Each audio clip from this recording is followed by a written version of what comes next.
Hello दोस्तों, नमस्कार। आप सभी का स्वागत है आपके आपके अपने यूट्यूब चैनल रवि सैलानी पर। जैसे कि आप जानते हैं कि मैंने बताया था आपको कि जो हम पढ़ रहे हैं पॉलिटिकल साइंस में, जो हम पढ़े थे भारत का संवैधानिक विकास, और भारत के संवैधानिक विकास में हमने कल पढ़ा था 1935 का भारत शासन अधिनियम और एक पढ़ा था 1942 का क्रिप्स मिशन। तो उसी के तहत हम जो आगे हमको इसको बढ़ाना है, संवैधानिक विकास तक ले जाना है। तो इसी के तहत हम आज जो हम पढ़ेंगे टॉपिक वो है हमारा वेबल योजना, शिमला समझौता और कैबिनेट मिशन। ठीक है ना। तो इन सभी के बारे में हम आज क्या करेंगे, पढ़ेंगे। और जो अंतरिम सरकार का गठन हुआ था उसके बारे में थोड़ा बहुत जानकारी मैं आपको दूंगा। और उसके पश्चात हम कल पढ़ेंगे भारतीय स्वतंत्रता अधिनियम 1947। तो इसी के तहत हमारा जो मैंने कहा जो वेबल योजना थी, ये वेबल योजना मैंने कहा जो द्वितीय विश्व युद्ध के समय क्या हुआ था, आपके जैसे द्वितीय विश्व युद्ध क्या हुआ समाप्त हुआ था, तो उसके समय क्या हुआ था, जो संवैधानिक गतिरोध हुआ था, इस संवैधानिक गतिरोध को समाप्त करने के लिए क्या भारत के जो तत्कालीन वायसराय थे, इन्होंने किसकी घोषणा की थी, वेबल योजना की क्या की थी, घोषणा की थी। ठीक है। अब इसके लिए मैंने कहा एक सर्वदलीय क्या हुआ था, सम्मेलन हुआ था। और इसके पश्चात ही एक समझौता हुआ आपका तुरंत, जिस समझौते को किस नाम से जाना जाता है, शिमला समझौता। कौन सा समझौता? शिमला समझौता। अब ये शिमला समझौता भी क्या हो जाता है, बहुत ज्यादा क्या होता है, इंपॉर्टेंट होता है, क्योंकि 25 जून 1945 को क्या हुआ था, ये शिमला समझौता हुआ। 25 जून 1945। बहुत बार क्या देखा होगा आपने, क्वेश्चन बनता है कि 25 जून जो 1945 है, 25 जून 1945 को आपका क्या हुआ था, शिमला समझौता होता है। इसकी डेट बार बार क्या था, पूछता भी, एग्जाम में बार बार पूछता भी है कि आपका शिमला समझौता कब हुआ था। तो ये हुआ था आपका कब, 25 जून 1945 को। परंतु इसके लिए भी क्या किया गया था, एक सर्वदलीय सम्मेलन किया गया था। क्या, कौन सा सम्मेलन? सर्वदलीय सम्मेलन। सर्वदलीय सम्मेलन। ठीक है ना। परंतु इस शिमला समझौता का जो नेतृत्व किया वो किसने किया? कभी कभी क्या नेतृत्व करता, कभी नाम पूछ लेते कि शिमला समझौता में जो नेतृत्व किया वो किसने किया, तो वो किया आपका किसने, अबुल कलाम आजाद ने। किसने किया? अबुल कलाम आजाद। बार बार पूछता है, अबुल कलाम आजाद किसने किया, अबुल कलाम आजाद ने किया। इस शिमला समझौते में क्या था, नेतृत्व क्या था। ठीक है ना। और सर्वदलीय सम्मेलन हमारा सभी धर्मों से संबंधित सम्मेलन। अब जो आपका सर्वदलीय या आपका जो सर्वदलीय कह रहा हूं, सभी धर्मों से संबंधित सम्मेलन। और इस सम्मेलन के पश्चात जो आपका शिमला समझौता हुआ, इसके तत्पश्चात ही आपको पता होगा जो मिशन आपका जानते हैं आप, उस मिशन को कहते हैं क्या, कैबिनेट मिशन। और कैबिनेट मिशन आया था आपका 1946 में। तो वेबल योजना आपका पता है, वेबल योजना आपने देख लिया है, जो वेबल योजना है द्वितीय विश्व युद्ध की समाप्ति के पश्चात। और 4 जून 1945, कौन सा, 4 जून 1945 वेबल योजना, 4 जून 1945। ठीक है ना। वेबल योजना आपका भाई 4 जून 1945 भारत के तत्कालीन वायसराय ने क्या की थी, घोषणा की थी। कब? वेबल योजना की घोषणा की थी 4 जून 1945 को। और आपका शिमला समझौता हुआ 25 जून 1945 को। सर्वदलीय सम्मेलन, इसका नेतृत्व किया था किसने, अबुल कलाम आजाद ने। अब आप हमको पढ़ना है किसके बारे में, कैबिनेट मिशन के बारे में। जो प्रमुख फैक्ट है इसमें, ये तो फैक्ट के रूप में थे, इनको हमको क्या करना पड़ेगा, याद करना पड़ता है। परंतु आपका जो मुख्यतः है वो है हमारा 1946 का कैबिनेट मिशन। क्या? 1946 का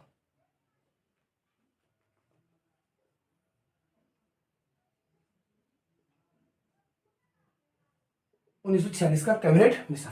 और ये एग्जाम की दृष्टि से बहुत ज्यादा क्या हो जाता है, इंपॉर्टेंट हो जाता है। अब इस कैबिनेट मिशन का क्या उद्देश्य था, तो इसका था कि भारत में जो राजनीति क्या थी, आपकी समस्या थी, उसको क्या दूर करने के लिए ब्रिटिश सरकार ने एक क्या मिशन भेजा भारत। ठीक है ना। भारत की राजनीतिक समस्याओं को,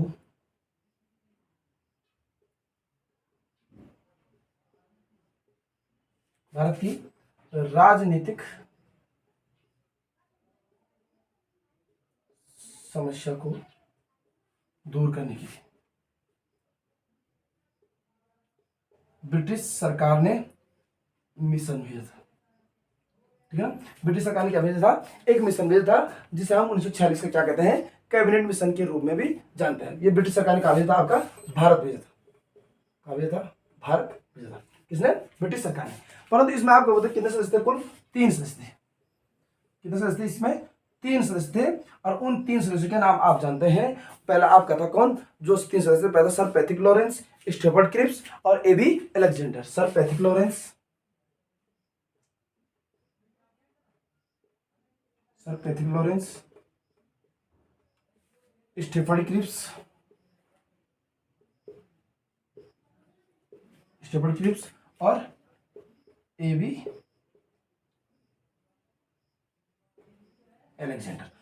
बहुत बार क्या क्वेश्चन बनते हैं कि जो आपका 1946 का कैबिनेट मिशन था, उस कैबिनेट मिशन में आपके 3 सदस्य कौन थे, तो sir Pethick Lawrence, Stafford Cripps और एलेक्जेंडर इसमें क्या थे, आपके 1946 कैबिनेट मिशन में थे। भारत की राजनीतिक समस्याओं को दूर करने के लिए आपका ब्रिटिश सरकार द्वारा इसको कहाँ भेजा गया था, भारत में भेजा गया, ठीक है ना। अब 16 मई 1946 को क्या यह योजना क्या हो गई थी, प्रस्तुत की गई थी। कब, 16 मई 1946, 16 मई 1946 को योजना प्रस्तुत की गई, 16 मई 1946 को योजना प्रस्तुत की गई। कब, 16 मई 1946 को यह योजना क्या कर दी गई थी, आपकी प्रस्तुत की गई थी। कौन सी, जो आपकी कौन सी कैबिनेट मिशन 16 मई 1946 को, ठीक है ना। अब भारतीय संविधान के निर्माण के लिए अप्रत्यक्ष चुनाव प्रणाली के लिए एक संविधान सभा की क्या स्थापना की जाए, इसमें क्या की गई थी, बात की गई। अप्रत्यक्ष चुनाव प्रणाली भारतीय संविधान के लिए कह रहा है, भारतीय, आप नोट करिएगा, मैं बार बार लिखूंगा नहीं क्योंकि मैंने कहा मेरे पास स्पेस कम है, तो मैं आपको बता रहा हूँ कि भारतीय संविधान के निर्माण के लिए कह रहा है कि जो भारतीय संविधान का निर्माण होगा उसके लिए क्या अप्रत्यक्ष चुनाव प्रणाली के आधार पर एक संविधान सभा की गठन की स्थापना क्या की, इसने बात की। भारतीय संविधान के निर्माण के लिए अप्रत्यक्ष चुनाव प्रणाली के आधार पर एक संविधान सभा के निर्माण की इसने क्या की थी, बात की थी, ठीक है ना। अब आपको पता होगा 24 अगस्त 1946 आपने सुना होगा, ये डेट बहुत ज्यादा एग्जाम की दृष्टि क्या हो जाती है, महत्वपूर्ण हो जाती है। 24 अगस्त 1946 को पंडित जवाहरलाल नेहरू के नेतृत्व में क्या हुआ, भारत में पहली बार अंतिम क्या जो आपकी राष्ट्रीय सरकार का क्या हुआ था, गठन हुआ था, ठीक है ना। 24 अगस्त 1946, तो मैंने बताया आपको क्या, एक डेट बताई मैंने आपको, कौन सी, 24 अगस्त 1946, 24 अगस्त 1946। अब आपने नाम सुना होगा, मैंने कहा 24 अगस्त 1946 को पंडित जवाहरलाल नेहरू के नेतृत्व में क्या हुआ, भारत की पहली अंतरिम राष्ट्रीय सरकार का क्या गठन की क्या की गई थी, बात की है। 24 अगस्त 1946 को किसके, जवाहरलाल नेहरू के नेतृत्व में। बहुत बार क्वेश्चन बनता है कि 24 अगस्त 1946 को जो मैंने कहा पंडित जवाहरलाल नेहरू के नेतृत्व में क्या होता, पंडित जवाहरलाल नेहरू के नेतृत्व में भारत की पहली अंतरिम राष्ट्रीय सरकार का क्या गठन किया गया, ठीक है ना। भारत की पहली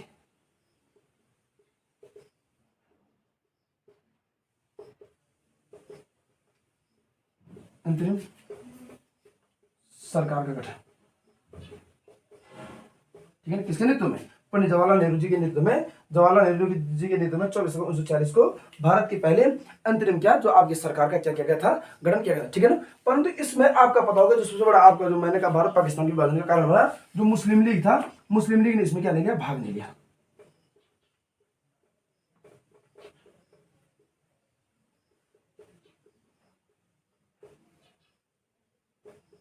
मुस्लिम लीग ने इसमें क्या नहीं लिया, भाग नहीं लिया। किसमें, आपका जो मैंने कहा जो पहली अंतरिम सरकार गठन किया गया था, इसमें क्या लिया आपने, आपके मुस्लिम लीग ने क्या नहीं लिया, भाग नहीं लिया। अब जब मुस्लिम लीग ने भाग नहीं लिया तो ऐसा नहीं कि इसमें मुस्लिम सदस्य नहीं थे, परंतु कुछ मुस्लिम सदस्य थे जो मुस्लिम लीग से नहीं जुड़े हुए थे, ठीक है ना। अब पंडित नेहरू ने क्या किया, 2 सितंबर 1946 को 11 सदस्यों के साथ क्या किया, अपने पद की क्या ले ली, शपथ ले ली। कब, पंडित नेहरू जी ने क्या किया, पंडित नेहरू जो आपके पंडित जवाहरलाल गोविंद कौन से, पंडित जवाहरलाल नेहरू, ठीक है ना। तो आपके जो JL नेहरू जी थे, इन्होंने क्या क्या किया, 11 सदस्य, कितने सदस्य, 11 सदस्यों के साथ, 11 सदस्यों के 11 अन्य सदस्यों के साथ क्या कर दिया, अपने पदों की क्या ले ली, शपथ ले ली। अब 11 अन्य सदस्यों के साथ जब इन्होंने क्या ली, शपथ ली, तो इसमें एक बात है कि इसमें 3 जो आपके 11 अन्य लोगों के साथ इन्होंने शपथ ली, तो इसमें 3 सदस्य क्या थे, मुस्लिम थे। 3 सदस्य क्या थे, 3 सदस्य मुस्लिम थे, परंतु 3 सदस्य मुस्लिम थे, परंतु ये मुस्लिम लीग से संबंधित नहीं थे। 3 सदस्य थे, ये मुस्लिम लीग से संबंधित नहीं थे, मतलब इनका मुस्लिम लीग से कोई भी वास्ता नहीं था। जो 3 सदस्य थे उस आप सिर्फ क्या थे, आपके अंतरिम सरकार में जुड़े थे, परंतु वो किस समुदाय से थे, आपके मुस्लिम समुदाय से, परंतु वो मुस्लिम लीग से संबंधित नहीं थे, ठीक है ना। अब जब मुस्लिम लीग से संबंधित नहीं थे तो इसके पश्चात आपको पता होगा जो आपका 3 सदस्य, जब जवाहरलाल नेहरू ने 11 सदस्यों के साथ क्या लिया, शपथ ली, तो इसमें मैंने कहा 3 सदस्य मुस्लिम थे। तो जो ये 3 सदस्य मुस्लिम थे, तो कभी कभी क्या होता है, क्वेश्चन बन जाता है, क्वेश्चन बनता भी है और बार बार बच्चे सोचते हैं कि क्या होता है कि जो इसमें मुस्लिम थे तो मतलब ये मुस्लिम लीग से संबंधित रहे होंगे। ऐसा नहीं, क्योंकि मुस्लिम लीग से मैंने कहा ये क्या थे, आपके मुस्लिम लीग से संबंधित नहीं थे, ये सिर्फ मुस्लिम थे परंतु मुस्लिम लीग से संबंधित नहीं थे। अब ठीक, तो मुस्लिम लीग के सदस्य नहीं थे, तो उसके पश्चात मैंने कहा आपकी एक डेट आती है 26 अक्टूबर 1946, क्या 26 अक्टूबर 1946, 26 अक्टूबर 1946। अब यहाँ पर क्या होता है, 26 अक्टूबर 1946 में क्या होता है, मुस्लिम लीग क्या होती है, सरकार में क्या होती है, शामिल हो जाती है। मुस्लिम लीग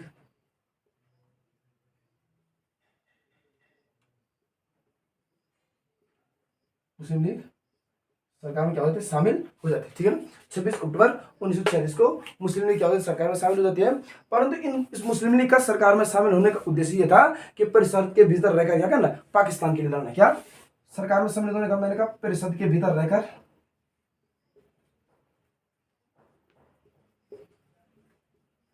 परिषद के भीतर रहकर, बहुत बार क्वेश्चन भी आता है कि परिषद के भीतर रहकर किसके लिए लड़ना, पाकिस्तान के लिए लड़ना। किसके लिए लड़ना,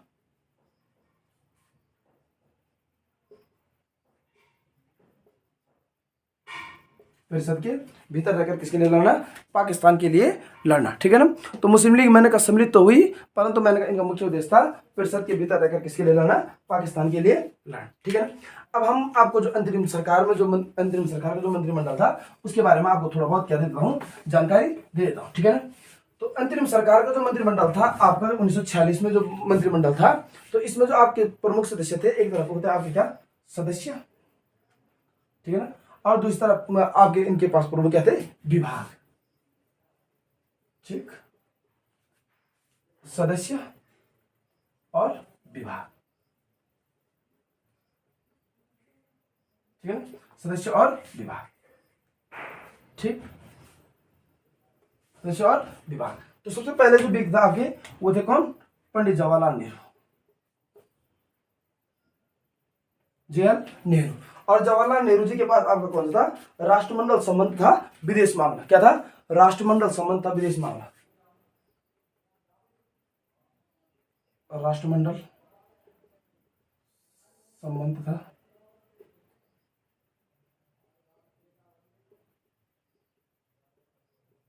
विदेश मामला। ठीक, पहले व्यक्ति आप ये हुए, राष्ट्रमंडल संबंध था, विदेश मामला किसके पास था, पंडित जवाहरलाल नेहरू जी के पास था। ठीक है ना, और दूसरे था आपके कौन, सरदार वल्लभ भाई पटेल। कौन, सरदार वल्लभ भाई पटेल।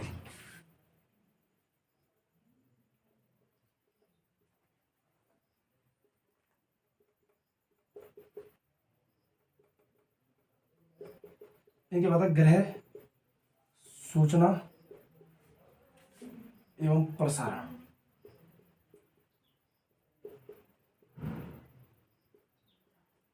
गृह सूचना एवं प्रसारण मंत्रालय। ठीक है ना, गृह सूचना एवं प्रसारण मंत्रालय। तो दोस्तों ये था आपका क्या, 1946 का जो कैबिनेट मिशन है। इस कैबिनेट मिशन में मैंने कहा जो आपके प्रमुख सदस्य थे और उनके पास प्रमुख विभाग थे, उनके बारे में आपको बता रहा हूँ। तो जो आपके जवाहरलाल नेहरू थे, जवाहरलाल नेहरू जी के पास था आपका क्या, राष्ट्रमंडल संबंध तथा विदेश मामला। राष्ट्रमंडल संबंध और विदेश मामला किसके पास था, जवाहरलाल नेहरू जी के पास था। सरदार वल्लभ भाई पटेल जी के पास था आपका गृह सूचना एवं प्रसारण मंत्रालय। किसके पास था, वो सरदार वल्लभ भाई पटेल जी के पास। ठीक है, डॉक्टर राजेंद्र प्रसाद के पास था खाद्य एवं कृषि मंत्रालय। डॉक्टर राजेंद्र प्रसाद के पास खाद्य एवं कृषि मंत्रालय। जॉन मथाई के पास था उद्योग एवं नागरिक आपूर्ति। उद्योग एवं नागरिक आपूर्ति के पास था जॉन मथाई। जगजीवन राम के पास था श्रम मंत्रालय। और सरदार बलदेव सिंह के पास था रक्षा मंत्रालय। CH भाभा के पास था कार्य खनन एवं ऊर्जा मंत्रालय। लियाकत अली खां के पास था वित्त मंत्रालय। अब्दुल रब नस्तार के पास था डाक, वायु एवं रेलवे एवं संचार। और सी राजगोपालाचारी शिक्षा एवं कला। I चुनरीकर वाणिज्य मंत्रालय। गजाफर अली खां स्वास्थ्य मंत्रालय। और योगेंद्रनाथ मंडल या जोगेंद्र मंडल विधि मंत्रालय। ठीक है ना, तो ये सभी जो आपके पास 1946 के कैबिनेट मिशन के तहत मैंने कहा सदस्य के पास प्रमुख विभाग थे, उनके बारे में क्या थी, जानकारी थी। और क्वेश्चन आता है, बहुत बार क्वेश्चन आ गया है कि जो जगजीवन राम जी के पास था अंतरिम सरकार में जो मंत्रिमंडल था, उनके पास अंतरिम सरकार में जो आपके उनके पास वो किस विभाग में थे, तो वो कौन से विभाग था, उनके पास श्रम विभाग था। सरदार बलदेव सिंह के पास क्या था, रक्षा मंत्रालय था। ये क्वेश्चन यहाँ पर क्या कहे गए हैं, पूछे गए हैं। क्या पता इस बार विदेशी सदस्य के रूप में या आपके क्या I चुनरीकर वाणिज्य मंत्रालय किसके पास था, 1946 कैबिनेट मिशन के पास था। जो सदस्य आपके प्रमुख विभागों में थे, तो उनके पास कौन सा विभाग था, इनके बारे में क्या कर सकता है, पूछ सकता है। ठीक है ना, अब आपको पता होगा जो अंतरिम सरकार के सदस्य थे वायसराय के कार्यकारिणी परिषद के सदस्य थे। जो मैंने कहा इस अंतरिम सरकार के सदस्य थे वो ये सभी क्या थे, वायसराय की कार्यकारिणी परिषद के क्या थे, सदस्य थे। ये सभी सदस्य किसके सदस्य थे, वायसराय की कार्यकारिणी। ये सभी क्या थे, वायसराय की कार्यकारिणी परिषद के क्या थे, वायसराय की कार्यकारिणी परिषद के सदस्य कौन थी, सभी आपकी क्या थी, वायसराय के कार्यकारिणी परिषद के क्या थे, सदस्य थे। ठीक, अब इसमें वो इस तरह के कार्यकारिणी परिषद के सदस्य थे। तो इसमें आपका अध्यक्ष जो होगा, तो अध्यक्ष कौन होगा, जो जैसे मैंने कहा वेवेल था, तो वेवेल के पश्चात मैंने कहा जो आपके क्या बना, भारत का वायसराय बना, तो वो कौन बना, आपका माउंट बेटन बना, ठीक है ना। तो इसमें अध्यक्ष होगा आपका माउंट बेटन और उपाध्यक्ष था आपके कौन, पंडित जवाहरलाल नेहरू, ठीक है ना। तो मैं इसको मिटा देता हूँ, मिटाता हूँ, मैं ये ऊपर लिख रहा हूँ, आप लोग देख लेना। अध्यक्ष इसमें कौन, लॉर्ड माउंट बेटन, ठीक। अध्यक्ष लॉर्ड माउंट बेटन और उपाध्यक्ष आपके कौन होंगे, जे एल नेहरू। उपाध्यक्ष कौन थे आपके, जे एल नेहरू। अध्यक्ष मैंने कहा आपका लॉर्ड माउंट बेटन और उपाध्यक्ष आपके कौन होंगे, जे एल नेहरू, ठीक है ना। तो फिर आपको मैं बताना चाहूंगा कि 26 अक्टूबर 1946 को मुस्लिम लीग के लगभग कितने सदस्य, 5 सदस्य क्या हुए, अंतरिम सरकार में क्या हुए थे, शामिल हुए थे, ठीक है ना। तो ये आपने देख लिया है सदस्य और किसके पास कौन सा विभाग थे। मैं इसको मिटा रहा हूँ, मैं आगे आपको फिर थोड़ी बहुत कह देता हूँ, जानकारी देता हूँ जहां तक वीडियो हो पाएगी। आज वीडियो थोड़ा छोटी हो, शॉर्ट हो पाएगी, क्योंकि आज कुछ कार्यभार थोड़ा ज्यादा है, तो इसलिए मैं आपको क्या करूंगा, जल्द से जल्द इसको क्या करना है, कंप्लीट करने की क्या करूंगा, कोशिश करूंगा। उसके बाद हम नेक्स्ट टॉपिक किसी भी एक सब्जेक्ट का कोई नया टॉपिक पढ़ लेंगे, ठीक है ना। तो मैंने आपको बताया जो आपके मैंने कहा 1940 का जो कैबिनेट मिशन था, उसमें जो मैंने कहा सदस्य और विभाग थे उनके बारे में हमने पढ़ा, ठीक है ना। अंतरिम सरकार के जो सदस्य हुए थे मैंने कहा वो सभी क्या थे, वायसराय के कार्यकारिणी परिषद क्या थे, सभी क्या थे, सदस्य थे। इसमें अध्यक्ष मैंने कहा माउंट बेटन थे और उपाध्यक्ष आपके कौन थे, पंडित जवाहरलाल नेहरू, ठीक है ना। 26 अक्टूबर को मैंने कहा मुस्लिम लीग के 5 सदस्य क्या हो गए थे, अंतरिम सरकार में क्या हो गए थे, शामिल हो गए थे। कब, 26 अक्टूबर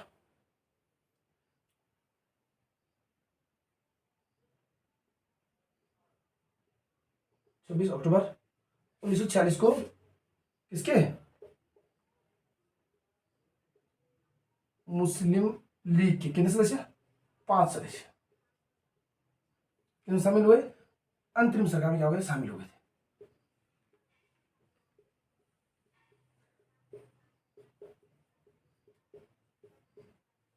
अंतिम सरकार में क्या हुए, शामिल हुए। कब, 26 अक्टूबर 1946 को मुस्लिम लीग के मैंने कहा कितने सदस्य, 5 सदस्य किसमें हुए थे, अंतरिम सरकार में क्या हुए थे, शामिल हुए थे, ठीक है ना। अब जब अंतिम सरकार में शामिल हुए तो 9 दिसंबर 1946 को दिल्ली में क्या हुई थी, संविधान सभा की क्या हुई थी, पहली बैठक हुई थी। कब, 9 दिसंबर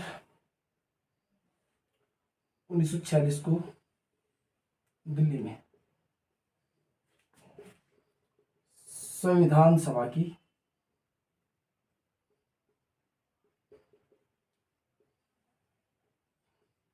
पहली बैठक हुई।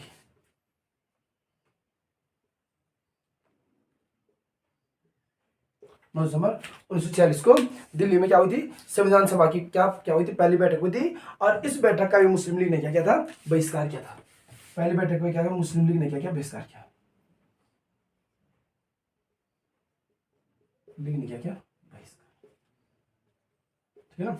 जब इस बैठक का क्या हुआ, बहिष्कार हुआ, तो इसके पश्चात मैंने कहा आप सीधा अब हम पढ़ेंगे क्या, माउंट पढ़ेंगे, क्योंकि अभी हम इसमें 11 दिसंबर 1946 वाली बैठक भी पढ़ेंगे, ठीक है ना। तो इनके बारे में पढ़ेंगे, तो इसको मैं थोड़ा आपको संवैधानिक विकास में जो अगला चैप्टर है संविधान सभा गठन है वहां पर पढ़ाऊंगा। अभी मैं सिर्फ आपको बताया कि जो 9 दिसंबर 1946 को दिल्ली में संविधान सभा की पहली बैठक हुई थी, जिसका मुस्लिम लीग ने क्या किया था, बहिष्कार किया था, ठीक है ना। अब हम थोड़ा सा पढ़ लेते क्या, माउंट बेटन योजना, बहुत ज्यादा क्या हो जाता है, इंपॉर्टेंट हो जाता है एग्जाम की दृष्टि से। माउंट बेटन योजना, ठीक। ये माउंट बेटन योजना में क्या है, आपको बता कि 3 जून 1947 को क्या जो माउंट बेटन योजना, मैंने कहा 3 जून को माउंट बेटन द्वारा क्या किया गया था, इस योजना को क्या किया गया था, प्रस्तुत किया गया था, ठीक है ना। 3 जून 1947, ठीक है ना। जब 3 जून 1947 को माउंट बेटन द्वारा यह प्रस्तुत किया गया, योजना को प्रस्तुत किया गया, तो इस योजना को कहा हमने क्या, माउंट बेटन योजना, ठीक है। अभी माउंट बेटन योजना क्या था, इसमें क्या था, जो ब्रिटिश प्रधानमंत्री था कौन, क्लीमेंट एटली, ब्रिटिश प्रधानमंत्री क्लीमेंट एटली ने क्या किया, 20 फरवरी 1947 को यह घोषणा की कि ब्रिटिश सरकार 30 जून 1948 से पहले क्या करेगी, भारतीयों को सत्ता सौंप देगी। क्या की, ब्रिटिश प्रधानमंत्री, ब्रिटिश जो प्रधानमंत्री आप कौन, क्लीमेंट एटली, क्लीमेंट एटली, ब्रिटिश प्रधानमंत्री कौन, क्लीमेंट एटली ने क्या की, क्या घोषणा की, 20 फरवरी 1947 को, 20 फरवरी 1947 को घोषणा कर दी, कहा कि 30 जून 1948 से पहले हम भारतीयों को क्या कर देंगे, उनकी सत्ता सौंप देंगे। 30 जून 1948 से पहले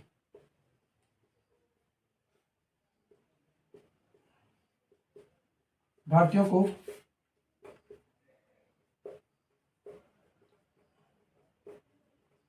उनकी सत्ता सौंपेंगे।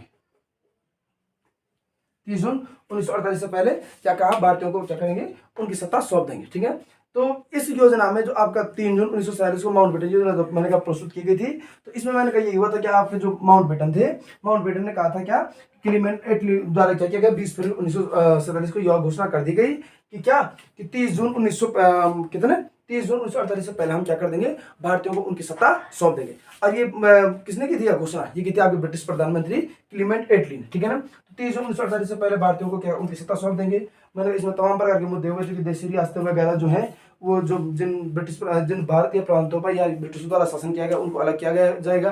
जो मुस्लिम लीग के द्वारा, जो मुस्लिम लीग है वो अलग हो जाएगा। जो आपके देशी रियासतें हैं वो अलग रहना चाहते तो अलग रह सकते हैं, स्वतंत्रता थी उनको, मतलब वो किसी में क्या सम्मिलित होना चाहती है। तो ये आपको बहुत सारी क्या है जानकारियां हैं, इन जानकारियों को दूंगा मैं आपको कहाँ पर, संविधान सभा के गठन के बारे में। तो माउंटबेटन जो है 3 जून 1947 की ब्रिटिश प्रधानमंत्री क्लीमेंट एटली ने 20 फरवरी 1947 को घोषणा कर दी कि 30 जून 1948 से पहले हम क्या कर देंगे, भारतीयों को उनकी सत्ता सौंप देंगे। ठीक है ना, तो ठीक है दोस्तों, फिर आज के लिए काफी है ये। और आपको सबसे बड़ी बात मैं आपको बताना चाहूंगा कि मैंने कहा था आपको कि जो अभी सरकार के द्वारा मैंने कहा गया है कि यूकेपीएससी द्वारा क्या किए जाएंगे, जितने भी एग्जाम वो सभी कंडक्ट करवाए जाएंगे। तो वो हमको चाहे एग्जाम कोई भी करे, हमें तैयारी करनी है और हमें क्या चाहिए, परिणाम चाहिए। बस आप लोग अपनी मेहनत कीजिएगा और शिद्दत से मेहनत कीजिएगा, क्योंकि आपको पता होगा कि जो पहली भर्ती है अगर आयोग के द्वारा करवाई जाएगी, यूपीएससी के द्वारा, तो वो करवाई जाएगा क्या, आपका वो पुलिस की करवाई जाएगी। और इसके लिए मैंने कहा सिलेबस वही है, आपको वही पढ़ना है। कुछ बच्चों ने कहा था कि सिलेबस में शायद थोड़ा बहुत एक्सचेंज होता है, तो मुझे लग रहा है थोड़ा बहुत, अगर 2-4 डिग्री का अगर अंतर आएगा, थोड़ा करंट अफेयर को लेकर आ सकता है। बाकी क्या एज इट इज है, आपको जैसा पढ़ना है वही पढ़ना है, जितना आपने पढ़ा है वही रिपीट करना है, रिवाइज कीजिए। और सफलता के 2 ही सूत्र हैं, पढ़ते जाइए और रिवाइज करते जाइए। तो ठीक है, फिर कल मिलते हैं नेक्स्ट टॉपिक के साथ। ख्याल रखिएगा अपना। Thank you.